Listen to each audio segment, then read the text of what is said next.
नमस्कार। आज हम लोग क्रिमिनल ड्राफ्टिंग पढ़ेंगे। What is the criminal drafting, इसके बारे में जानने का प्रयास करेंगे हम लोग। मैं अखिलेंद्र कुमार चौबे, 10 साल का अनुभव है मेरा कोर्ट प्रोसीडिंग्स में, बीइंग ए एडवोकेट। मैंने supreme court, high courts and session courts में लगातार 10 साल तक अनुभव प्राप्त किया है और आगे भी कर रहा हूं। आप आज क्रिमिनल ड्राफ्टिंग के बारे में जानेंगे। सबसे पहले ड्राफ्टिंग होती क्या है? It is the expressional mode. It is a expressional mode.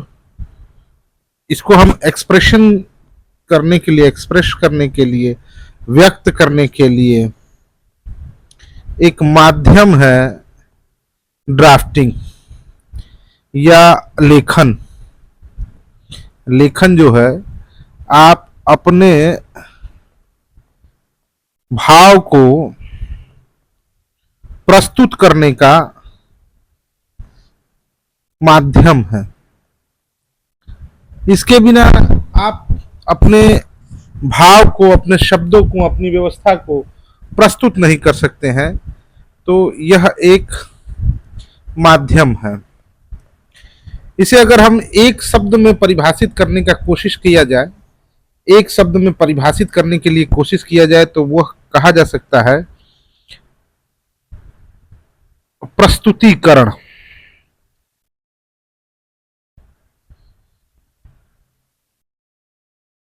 ये प्रस्तुतिकरण का माध्यम है।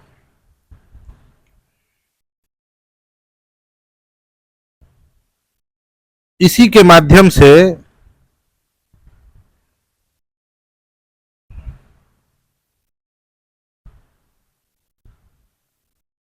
आप अभिव्यक्ति करते हैं। तो यह कहाँ आवश्यक होता है अधिवक्ता के रूप में?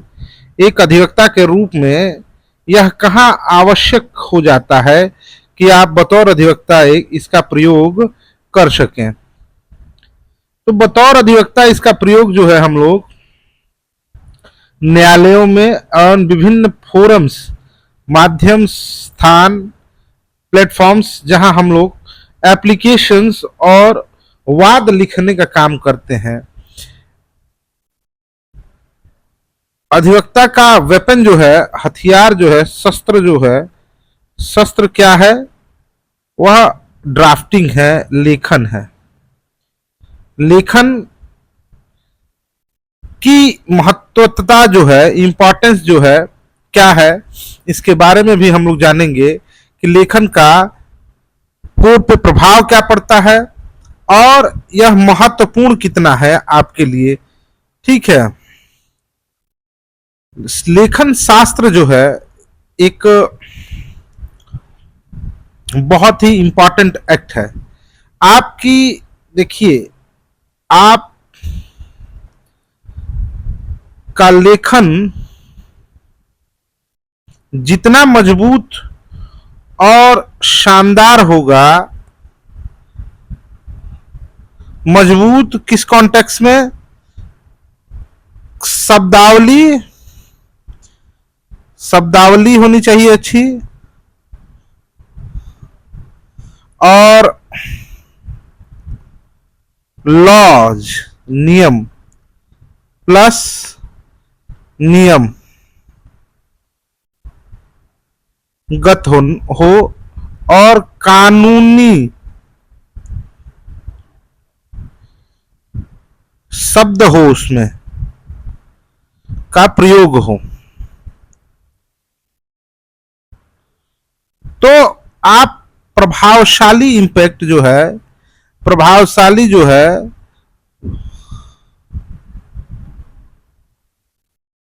प्रतिक्रिया न्यायालय पे दे सकते हैं, वरना आप नहीं दे सकते हैं।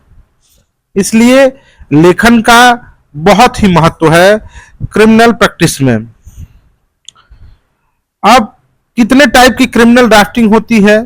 तो मेरे हिसाब से क्रिमिनल ड्राफ्टिंग 5 टाइप की होती है। एक कंप्लेंट ड्राफ्टिंग होती है, शिकायत।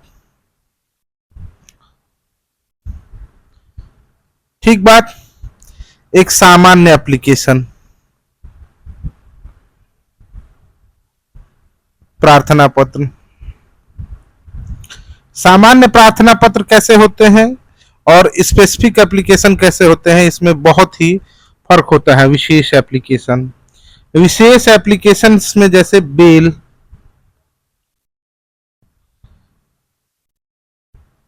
बेल मैटर हो गया। अन्य कोई मैटर्स जो स्पेसिफिक कैटेगरी में आता है वो है, जिसको हम आगे डिस्क्राइब करेंगे और मॉड्यूल पेपर भी समझाएंगे कैसे लिखते हैं।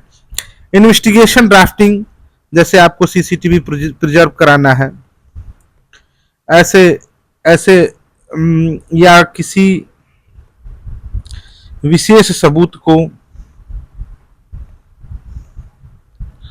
साक्ष्य को,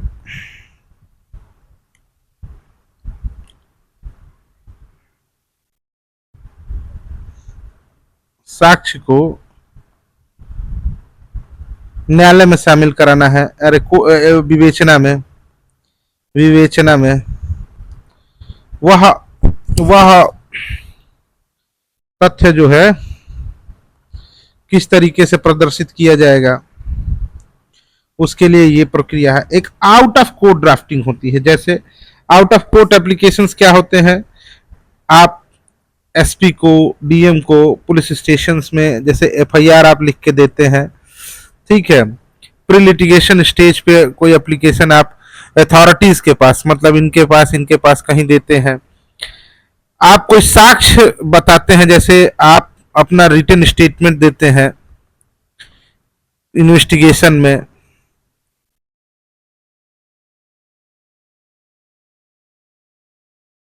आईओ को, वो हो गया। और आप जैसे लिटिगेशन, आपने एफआईआर रजिस्टर कर दी, कंपाउंडेबल सेक्शन है, उसको आप चाहते हैं कि आउट ऑफ कोर्ट सेटलमेंट हो जाए, लिटिगेशन में ना जाए, तो वो सेटलमेंट डीड, ये तमाम तरह के आउट ऑफ कोर्ट ड्राफ्टिंग होती है। कोर्ट की ड्राफ्टिंग अलग होती है और आउट ऑफ कोर्ट की ड्राफ्टिंग अलग होती है। ये बेसिक अंतर है, कोर्ट में अलग और आउट ऑफ कोर्ट अलग। आप ये समझ गए होंगे। अब ड्राफ्टिंग की संरचना कैसी होती है, स्ट्रक्चर कैसा होता है। सबसे पहले हम ड्राफ्टिंग में हेडिंग्स देखते हैं, फिर फैक्ट आता है, फिर ग्राउंड्स आता है और फिर प्रेयर्स आता है। चार पोर्शंस में डिवाइड किए गया है क्रिमिनल ड्राफ्टिंग को। पहला हेडिंग पेज ऐड कर लिया जाए ताकि आपको हेडिंग पढ़ाने में आसानी हो सके। देखिए शीर्षक, शीर्षक जो है, शीर्षक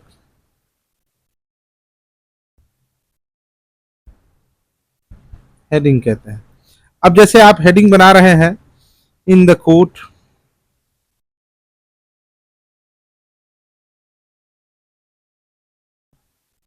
चीफ जुडिशियल मजिस्ट्रेट,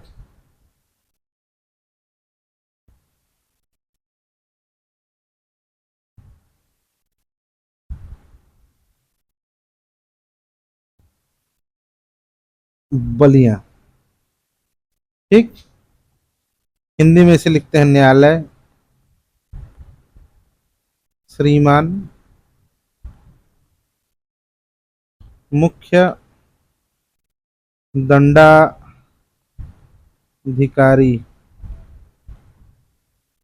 महोदय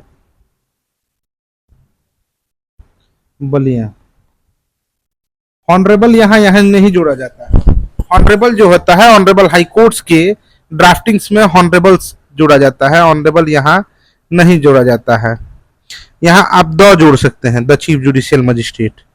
यहाँ अंग्रेजी में आप ड्राफ्टिंग कर रहे हैं तो यहाँ द शब्द का जोड़ सकते हैं, द यूज कर सकते हैं।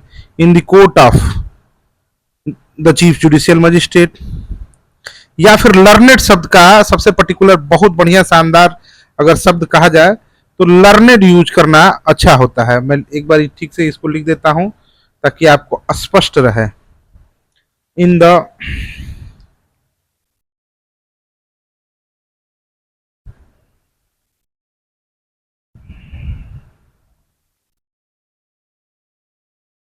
कोर्ट ऑफ लर्नेड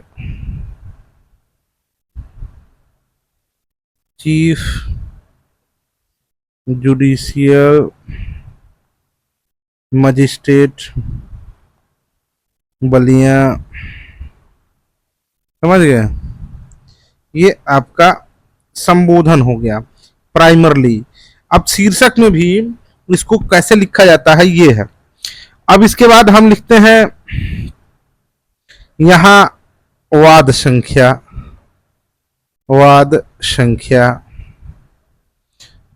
जो वाद संख्या हो वो भरेंगे। वर्ष किस वर्ष का है, 2025 और 26 और 27, मतलब जो भी हो ईटीसी आपका ईयर आप भर सकते हैं। तो पर्टिकुलरली आप, मैं 2026 यहाँ भर दे रहा हूँ 2026। ठीक है। अब यहाँ अंग्रेजी में इसको लेते हैं केस नंबर लिखते हैं और ईयर लिखते हैं वाई ईयर, और यहाँ हम 2026 लिख दे रहे हैं। अब यहाँ लिखा जाता है टाइटल, जैसे श्याम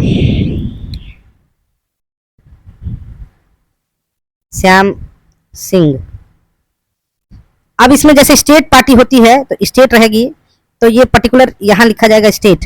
जैसे स्टेट केस होते हैं तो वहाँ स्टेट लिखते हैं, यहाँ state of UP versus Shyam Singh. ठीक बात। अब जैसे कोई मान लीजिए कोई अभियुक्त अपीयर नहीं हुआ है और वो नहीं आ रहा है कोर्ट में, तो उसके लिए एप्लीकेशन पहले हम 317 सीआरपीसी में दिया करते थे। अब वो एप्लीकेशन जो है चेंज हो चुका है और उसका कन्वर्जन हो चुका है, 317 को बीएनएस में कन्वर्ट कर दिया गया है। तो 317 बीएनएस नहीं है, सीआरपीसी है। और इसका कन्वर्ट सेक्शन आप देख लेंगे, वैसे मुझे आप कहेंगे तो मैं बता भी सकता हूँ आगे 317 सीआरपीसी। ठीक, ये यहाँ नहीं जाएगा, देखिए मिस हो रहा है। यहाँ जाएगा जिस सेक्शन में फाइल